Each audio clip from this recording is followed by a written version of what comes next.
Hello and welcome to another edition of the Heel Havoc. If this is your first time, it is about time you tuned in to the only podcast that doesn't just enjoy the life wonders of the sound, stage, wrestling ring, and of course, movies and TV, but we celebrate the villains, the ones that actually give you the content on why you're actually going to spend $30 to go see a movie you could rent for five at home in a couple weeks.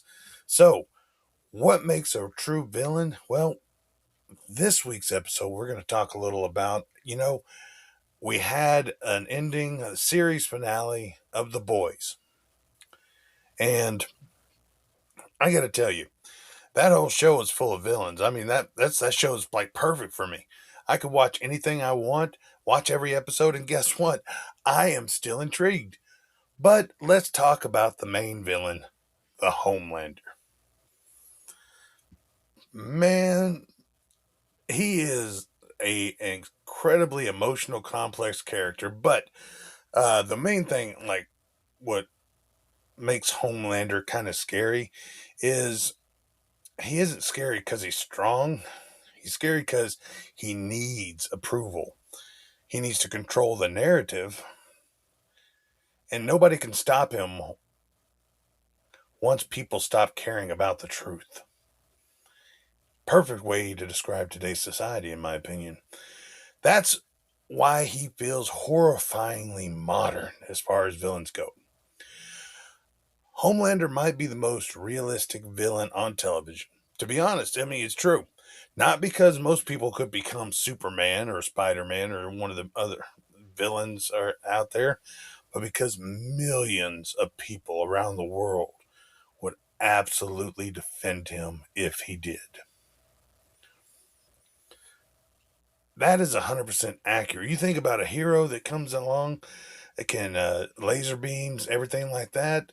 People would line up to have their photos taken with them. Go to Comic Con, take a look at those. Those were just people that would absolutely love the show and stuff. Now we're talking about real superheroes. This guy, if a human like Homelander became super, it would undoubtedly change this world and instant celebrity, just like he was. He was brutal. Now, I'm talking about the series on Prime Video, not the comic, not the graphic novel, which I'm also reading. Whole different story on that, by the way. I highly suggest buying them and reading them. So, what does Homelander truly represent? Celebrity worship, narcissism, unchecked power. He is what happens when you make a human a brand. Corporate image management. Why would a superhero even need that? Nationalism as branding, basically wearing them stars and stripes all the way through and through. Immediate support from the patriotic group of the world, or at least the country. But the big one is emotional insecurity hidden behind dominance. I mean, you see the villain that Homelander is. He isn't like less evil. He's less evil Superman and more what happened if a baby is raised by a corporation where he's branded immediately and pretty much raised to God. I mean, using marketing, social media, all sorts of stuff that comes on that. But that's exactly why Homelander is so complex because he doesn't. He grew up by the corporation where they were raising him in a lab and things like that. So he never experienced love. He never experienced Christmas gifts. He never experienced birthdays. He experienced testing and lab results. And he was rewarded by no more pain. That's what he knew. And then whenever he got out to the real world and he starts getting this love from the people by saving a person here or a person there, he's like, oh, people really love me. I love this. This is, oh my God, yes, I got to do more of this. But now the love turns to a need, an addiction, not a reward. So emotionally, Homelander is a child. I mean, that's the truth. I mean, he never was raised to be anything else. I mean, despite his power, he craves love, the attention, validation controls him. That is how human beings like Vought CEO, Billy Butcher, everybody can control him because they know what he needs. He needs the validation. He needs the love and support of the people. He needs any kind of attention. And that by that meaning, rejection enrages him. Can you imagine being a superhero? Everybody loves you around the world, and then someone you know and love doesn't love you back? How would you react? You probably throw fits, but unfortunately, a fit for Homelander is he's going to throw something through a wall or uh, crash a plane, as like, or just laser beam you. So, and criticism actually destabilizes him, and he becomes a kid all over again just by being told that he didn't do the right thing. Tell me that is not an emotional child in an adult superhero's body. He even craves breast milk, for Christ's sake. I mean, damn. Emotionally, he never matured. I mean, because he was raised, like I said, in a lab, not instead of at home with a mother, father, even a single parent at that point would have been an upgrade. But he switches constantly through the series from terrifying monster who's going to kill everybody to insecure child to a needy celebrity who wants his way. He's got to have his perfect drink, three three pumps, blah blah blah. Uh, And he even gets to the point after he finds out he has a son to where he's an abusive parent figure because he doesn't know, he's never had a parent. So he wasn't shown how to be a parent. So when he gets the kid involved, he just assumes he's like him, where he wants the attention and he wants uh the social, the where the people to love him. He doesn't understand that that kid's been getting love since day one, and he did not, as like, have to save millions of people to get it. He's, even though the love from is just one person, he's still getting that. And that's what Homelander never could understand about it.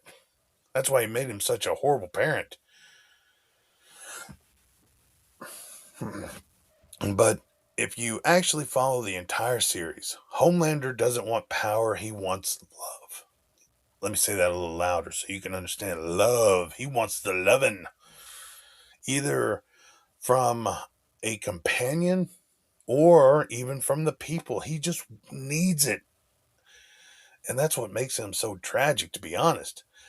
If he only wanted world domination, he could just rule the planet in a matter of weeks. I mean, shows that he's going to fly into every single city's or country's capital, demand immediate surrender by the president, or he lasers him, or one of them refuses, kills him. Next, all right, sign, same thing happened. He just goes down the line. He would have world domination.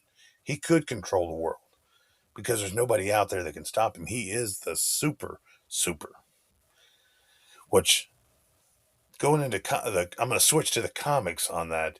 I've only been reading a few of the volumes so far. I haven't got all the way up to the end, but it seems like they were creating superheroes, but what they were lacking was a way to control the superheroes. And to be honest, I think Homelander was their way to control the superheroes by having someone who's stronger, more powerful, and deadlier than they were. But I mean, that's just my random thought from reading the comics or the graphic novels versus the series itself. But if you look at what makes Homelander happy, it's approval ratings. It is crowds cheering, where he's getting the love and the attention, the media perception of him. Whenever he's lands on the slab and he starts talking and people start booing him, he immediately switches to a scalded dog look. I'm talking about the first couple seasons where I mean, he expected the people to love him just because he is who he is. But the people didn't just love him because of who he is or how many people he saved. They disagreed with something that was going on. They bought into the narrative that the other side was actually posting up. So the social validation, media perception, all that is what he needs. It's what he craves and has to have in order to just survive. I mean, to for him to be happy. You see what happens whenever it gets taken away from him, right? That's when he starts the killing. He starts the threatening. You look at even members of his own team, the Seven, were scared of him because he was just an animal when it came to whatever he wanted to be done. So I would pose this question to you: would Homelander have been evil if he had been loved as a child? I want y'all to seriously think about that. If he was raised in a family environment like they had Ryan, would he have been evil? Would he have been horrible? Because look, Ryan wasn't evil. I mean, he kind of did some bad things for a couple times, but that was just Homelander guiding him up and making him do all this stuff. He didn't want to. He didn't need to. He just wanted a father. But unfortunately for him, Homelander just wanted a son that would love him unconditionally, without any question or anything. So if he was born monstrous, he was a monster from day one. But it sounds like if you go through the graphic novels, you go through the series, he was bred to be a monster, but a monster they could control. Vought created Homelander, biologically as well as psychologically. They had people that were working on him mentally as well as physically, because guess what? If you can't control the most powerful being in the world, then you just unleash the biggest dog in the world, and that dog is hungry, and he's going to get what he wants. So Homelander would not have been a villain. Vought created him. Vought made him that. In all honesty, Vought's probably the real villain on this. So what I would actually pose to you is you put Homelander in an actual environment. Even the one that created him and did all the stuff, the scientist, said that you were my biggest failure, because he knew that it wasn't just about making you powerful, but it was also about making you understand. I was like, where he failed, I was like, was not giving him a soul, if you will. I mean, it makes sense. You just got to think about it. He didn't have a soul, because a soul is what leads you to right and wrong.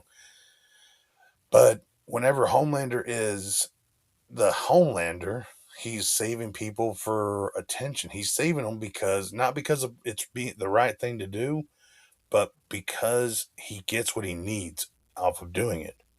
So, why does he terrify people, even people in his own group? Well, because he doesn't have an ideology. That makes him unpredictable. He doesn't have a code. He does what he's told by people that want to control him. Now, this all goes up until, of course, the fifth season, which we'll get into in a moment. But it makes him completely unpredictable because he isn't fighting for justice, equality, balance, peace. He fights to feed his own ego, and that's way more scarier, because if his ego can't be stroked a little bit, well, it's kind of like you have two evil dogs within you, or you have an evil dog and a good dog inside of you, and the one that wins the battle is the one you feed the most. So as long as they fed the good side, and he got all the glory and the clamor. But if you notice, the longer this series went on, the more that big, bad, mean dog got fed, and then he became Homelander.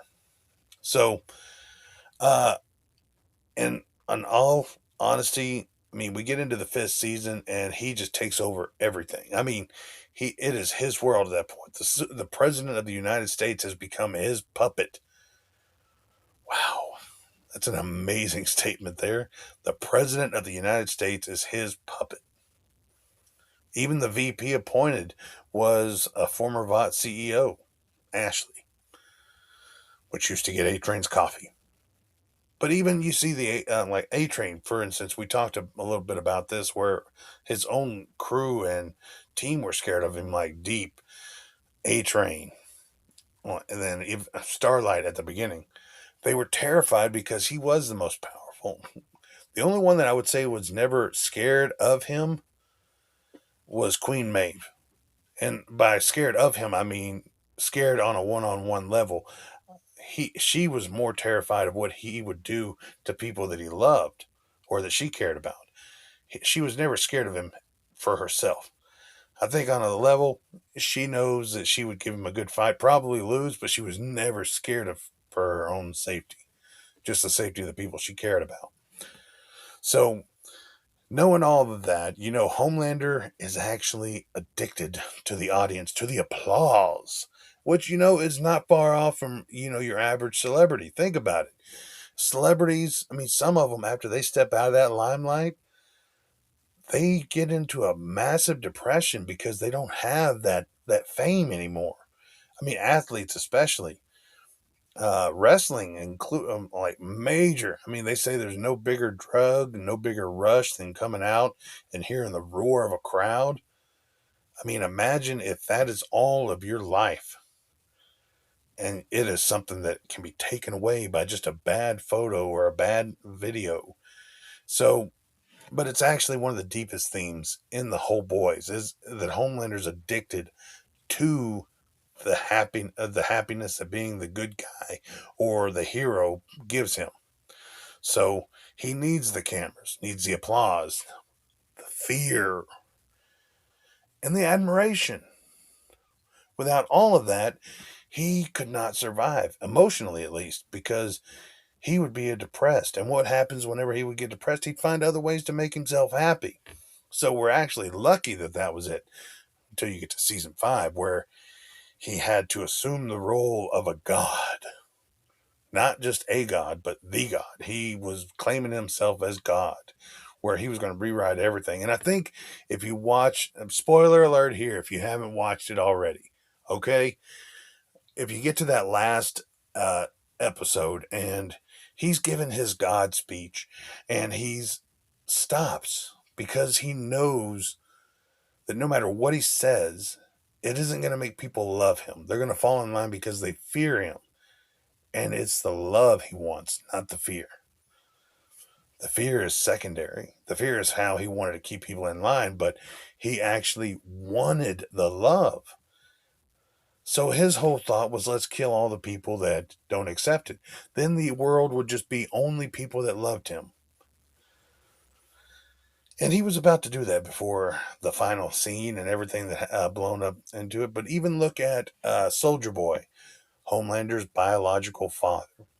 Whenever Homelander found out he had a father, all he wanted was that connection, that true connection, that a father son, a parent figure. He wanted that, and he was happy to get it. He was ecstatic. I mean, that's what the whole point of Homelander was not the fear, the killing, and all that. It was just please love me. I mean, that's basically what he said the entire series. Please just love me. And he killed people, of course, that didn't love him or betrayed him and things like that. But basically, Homelander is just a dictator mixed with an influencer. Like, pretty much. I mean, he's a guy that you hate and you have to watch because he'll kill you if you don't. So what happens whenever you have like I know it's a different topic, but if you haven't seen Brightburn, it is shows how you would make what would actually happen if Superman had fallen to the earth and landed anywhere else outside of the most loving family ever. So Homelander, being that same person, um, he wants to kind of twist the classic superhero ideal. I mean, traditional Superman, restraint, morality, sacrifice, compassion. Big one there. Compassion. Doesn't want to kill people. Part of his code, even though he could destroy everybody if he chooses to, with just by blowing laser eyes or punching them to the moon. While Homelander represents ego, image, entitlement, and emotional instability. He's what happened when power exists without morality. Rewind, let's say that again. Homelander is what happens when power exists without morality, because he had no morals at all.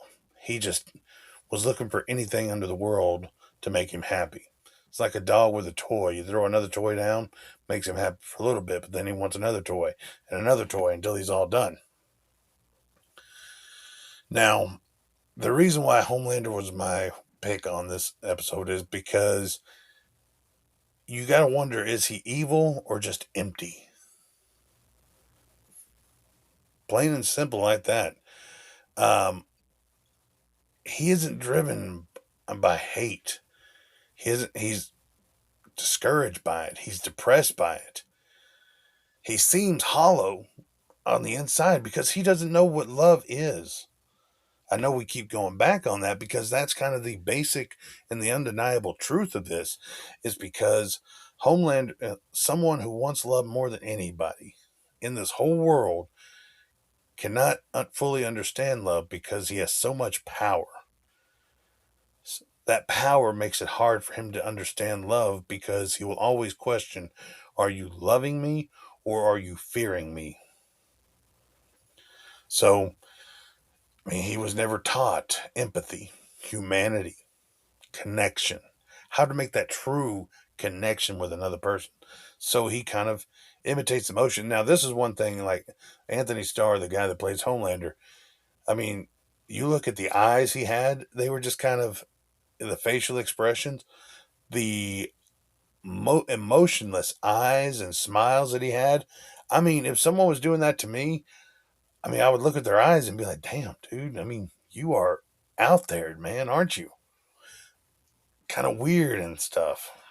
But it's where he's kind of going, and he's monkey see, monkey doing it all the way. He imitates things. So if, I mean, I want you to think about the one thing whenever he was trying to, the crowd, whenever he was trying to protect Ryan, and that one guy, you got the Starlighters and the Homelander side. Whenever Ryan throws, or one of the people throws a cup at Ryan and hits him, and he immediately pushes him behind, it's immediate protection of a father. But then lasers him without a second thought. And then he looks around, he's like, oh shit. I mean, he was expecting people to hate him for it, but then all of a sudden they cheer. And now he's like, okay, I have been doing this all wrong. It completely he validated him emotionally, because now part of who he really is came out, and people still liked him. He's like, oh my God, this is it. And it makes him feel that much more powerful because he does, like, I don't have to hide anything anymore. I'm going to start doing things the way I want to do them. That's where he gets terrifying, is because he starts doing things because he thinks that people are going to follow him no matter what. And it gives them someone to worship and be like, oh my God. But somebody that's that powerful, to be honest, his greatest fear happened. Being ordinary, being just another person. He couldn't understand it, that concept of that. I mean, he could handle violence, war, death, but couldn't really handle irrelevance, humiliation, or abandonment, because he was going to lose everything once he lost his powers. So, Homelander, I mean, biggest fear becoming a reality. I mean, you see him break down and he starts groveling like a child. It was like, oh my God, this really happened. And he didn't know how to deal with it. So he just starts basically like humbling himself to, I was like, even do whatever he would do to not be killed. So you think about it like this: you got Homelander, biggest fear came true. He was a normal person, and all he wanted was not to die because he had no clue how to live the rest of his life. But he was willing to try, or he was going to get his powers back. So, in this world, I want you to think about what Homelander would represent. I'm talking about reality now. Perfect. Celebrities, people who can influence certain people with just mentioning a word, carrying a handbag, wearing a lipstick, or wearing a pair of tennis shoes, or certain whatever. Celebrities can influence that. And why do they do it? Yeah, they still love the audience, the attention that it gets them. Politicians. How many times? I mean, I don't have to tell you about politicians. Let's be honest. Raise your hand if you believe a politician is telling you the truth 60% of the time. Yeah, it nobody does. Politician is like a magician in real life. They're just dangling something over here while they're really doing something over there. Influencers, especially on social media, they show you all the pretty things in life, but they don't show you the 2 hours it took to set up that beautiful image. Cult leaders, especially. Come on. Drink the Kool-Aid. Follow me just because I said a few nice words. I made you feel something. And that's exactly what a cult leader does, is they make you feel. That's why Charles Manson had the Manson family, is he made them do unspeakable things because he gave them a life. He gave them purpose. And don't get me started on corporations. Come on. They shovel everything down your throat. In the show, The Boys completely blurs those lines. I mean, Homelander just isn't one villain. He is literally every single one of those. He's a commentary on modern power structures. So, my time is coming to an end. So, as I always like to do things, just remember when it comes to Homelander, he isn't terrifying because he's superhuman.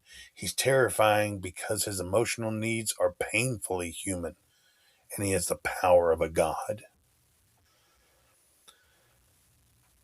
Man, makes you feel sorry for him a little bit, doesn't it? But thank you for tuning in. As I always, new episodes Wednesdays. Sorry I was late on this one. This is my bad. Last week I was a little sick. You can still hear it in my voice. I'm a little hoarse, but I will get back to it. Make sure that this doesn't happen again. But if this is your first time, don't forget to hit that subscribe or follow. We love all the attention we get. Plus, new episodes weekly. So that being said, thank you for tuning in, and always tune in to the Heel Havoc. Where here, it's good to be bad.